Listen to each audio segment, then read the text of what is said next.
साथियों, भारत को बर्बाद करने के लिए बांग्लादेश का इस्तेमाल एक प्रयोगशाला की तरह किया जा रहा है। भारत को सतर्क रहने की आवश्यकता है। भारत से सिर्फ एक गलती करवाने के लिए कई विदेशी ताकतें बांग्लादेश में खतरनाक एक्सपेरिमेंट कर रही हैं। মিয়ানমার বাংলাদেশ সীমান্তের নিয়ন্ত্রণ এখন আরাকান আর্মির হাতে। आस पड़ोस में उन्हें कोई पता नहीं है कि भारत क्या चीज है। আরাকান আর্মি বাংলাদেশ মিয়ানমার সীমান্তের 270 কিলোমিটার এলাকা নিয়ন্ত্রণে নেয়ার দাবি করে। अभी पता चला कि भाई अराकान आर्मी ने पिछले 1-2 दिन के अंदर कि भाई जितना भी एरिया था जो बांग्लादेश का बॉर्डर था उसको पूरी तरह से कैप्चर कर रखा है। तो मोहम्मद यूनुस ने क्या ये कोई कंसेशन लेना चाहते हैं नरेंद्र मोदी से? अराकान आर्मी एक बुद्धिस्ट आर्मी है और they are dead against these Rohingyas, तो बिल्कुल भी उनको ये पसंद नहीं है। तो अब बोल रहे हैं कि भाई यहाँ पे भी राह की साजिश हो रखी है। तो यहाँ पर मैं एक ही चीज बोलूंगा, भाई क्यों ना हो। अच्छा, वो नहीं दिखाते कि जिन लोगों की पतलूनी उतारी गई थी वहाँ पर, वो क्यों नहीं दिखाते लोग? ये 93,000 जो आर्मी थे वहाँ पर जो पतलूनी उतारी गई थी वो क्यों नहीं बताते ये लोग? मुझे तो रोना भी आ रहा है, लेकिन वो क्यों, ये मैं आपको बता देती हूँ कि जी वर्ल्ड बैंक, यानी कि वर्ल्ड बैंक सभी को पता है वर्ल्ड बैंक जो है उसके बारे में, तो जी वर्ल्ड बैंक ने पाकिस्तान को जो $500 मिलियन का लोन देना था, जी हाँ, वो कैंसिल कर दिया। वहां पे जो उनका कॉटन का बिजनेस था वो तो भारत जा रहा है। इन्फ्लेशन अगले दिन उसकी रिपोर्ट आई है 11.8% बढ़ गया है। उसके खजाने खाली हो रहे हैं। आज 16 आइटम्स उसके ऊपर इंडिया ने बैन कर दिए हैं। रूस ने $630 मिलियन का कर्जा डिमांड कर दिया है। $18 बिलियन का प्रॉफिट भी हमको हो रखा है, क्योंकि बांग्लादेश की पूरी गारमेंट सेक्टर को हम ऊपर से उठा रहे हैं। यहाँ पर पता चला कि भाई सूरत वालों ने कम से कम नहीं तो 25% ऊपर करा है अपने आप को प्रॉफिट, और ग्रोथ 25% की दिखाने वाले हैं वो लोग।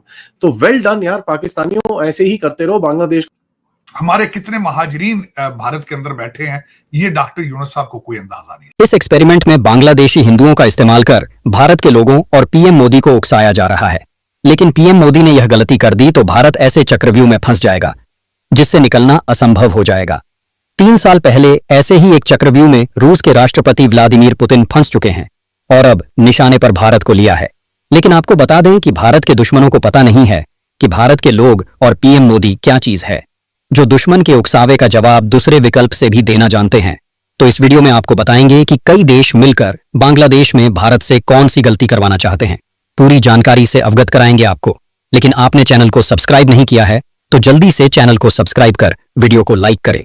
जो आगे बढ़ते हैं, दरअसल सभी विदेशी ताकतों द्वारा एक खतरनाक रणनीति के तहत कोशिश की जा रही है कि भारत एक बार बांग्लादेश पर हमला कर दे। बांग्लादेश के हिंदुओं को चारा बनाकर भारत के हिंदुओं को उकसाया जा रहा है ताकि भारत के हिंदू मोदी सरकार पर दबाव बनाए कि बांग्लादेश पर हमला कर दिया जाए। लेकिन भारत ने अगर बांग्लादेश पर हमला कर दिया तो ऐसा चेन रिएक्शन शुरू हो जाएगा जिससे निकलना मुश्किल होगा। कुछ विदेशी शक्तियां यही चाहती हैं कि भारत एक बड़ी जंग में फंस जाए। अगर भारत किसी देश के साथ जंग में फंसता है तो वही होगा जो पिछले 3 सालों से रूस के साथ हो रहा है। दुनिया भर की शक्ति अभी तक भारत को रोकने में नाकाम रही है, इसीलिए भारत को बर्बाद करने की आखिरी कोशिश की जा रही है। यह कोशिश तभी तक की जा सकती है जब तक डोनाल्ड ट्रंप शपथ नहीं ले लेते। बांग्लादेश में इस वक्त अमेरिका, चीन, पाकिस्तान, कई आतंकी संगठन और जॉर्ज सरोज जैसे गैंग इसी बात का इंतजार कर रहे हैं कि भारत सिर्फ एक गोली चला दे, उसके बाद आग भड़काने का काम हमारा है। हूबहू ऐसा ही खतरनाक एक्सपेरिमेंट रूस के साथ किया जा चुका है। सबसे पहले 2019 में यूक्रेन के राष्ट्रपति पेट्रो पोरोशेंको को देशद्रोही बताकर सत्ता से हटवाया गया, क्योंकि पेट्रो पोरोशेंको रूस के साथ रिश्ते खराब नहीं करना चाहते थे। मगर अमेरिकी डीप स्टेट को यह मंजूर नहीं था। उनको हटाकर कर जेलेंस्की को यूक्रेन का राष्ट्रपति बनवा दिया गया। उसके बाद असली खेल शुरू हुआ। जेलेंस्की को लगातार लालच दिया गया कि यूक्रेन को नाटो में शामिल कर लिया जाएगा। इसकी वजह से रूस भड़क गया। रूस ने जोश में आकर यूक्रेन पर हमला कर दिया। इसी बात का इंतजार नाटो देश कर रहे थे। उसके बाद क्या हुआ वह पूरी दुनिया जानती है, जो आज दुनिया की सबसे लंबी चलने वाली लड़ाइयों में गिनती होने लग गई। रोज कितने लोग मरते हैं मालूम भी नहीं चलता। लेकिन यूक्रेन तो नाटो का सदस्य नहीं बन पाया, लेकिन उसी दिन से रूस को जंग में धकेल दिया गया। अब रूस चाहते हुए भी इस जंग से नहीं निकल पा रहा है। इस जंग का रूस की अर्थव्यवस्था पर बहुत बुरा असर पड़ रहा है। जो रूस के साथ हुआ ठीक, अब वही भारत के साथ करने की कोशिश हो रही है। शेख हसीना को सत्ता से हटाकर मोहम्मद यूनुस को लाया गया है। बांग्लादेश में हिंदुओं को निशाना बनाकर भारत को उकसाया जा रहा है।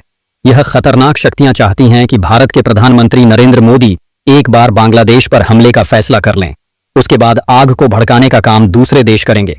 लेकिन आपको बता दें कि पीएम मोदी इन सभी देशों से 50 कदम आगे हैं। मोदी के नेतृत्व में भारत ने अभी तक संयम बरत रखा है।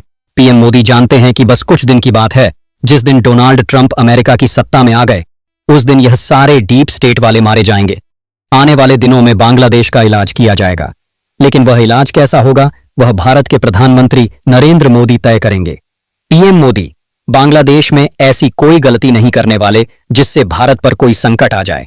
इधर पाकिस्तान चीन इसी ताक में बैठे हैं, लेकिन भारत इन सब का गुरु है, समय के अनुसार इन सब का इलाज होगा। अब देखते जाएं, अपना भारत भविष्य को सुरक्षित रखकर आगे कदम बढ़ाएगा। आपको अगर एक कहावत याद है तो, अगर दुश्मन से दुश्मनी निकालनी है तो बोलने में मिठास ले आओ, मौके की तलाश देखो। भारत भी इसी तलाश में है। समय समय इन दुश्मनों को जवाब दिया है और आने वाले समय में दिया जाएगा।